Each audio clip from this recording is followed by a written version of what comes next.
Само со оптимизирање на училишната мрежа ќе се подобри квалитетот на образованието. Според анализите на УНИЦЕФ, од вкупниот број на ученици, 88% учат во 353 централни училишта, а само 12% учат дури во 518 подрачни школи. Тоа значи дека дел од учениците се изолирани и немаат можност за добивање на квалитетно образование и социализација.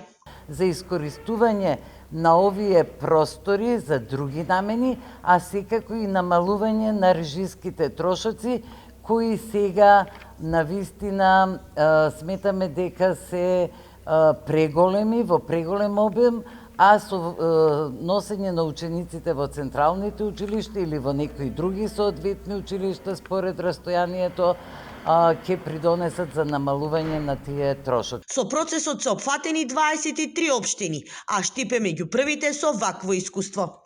Таков пример е основното училиште во Новосело, просториите каде што се одвиваше образовен процес практично, заради намалениот број на интерес и број на ученици, се преадаптираше во простории за целодневен престој на дечињата од основното училиште Ванчо Праке. Сакаме да им овозможиме најдобар можен квалитет на образование на децата и знаеме дека во некои училишта има премалку деца, а во други пак има премногу деца. Сакаме тоа да се регулира на правилен начин и да овозможиме една поволна средина за учење за сите деца подеднакво.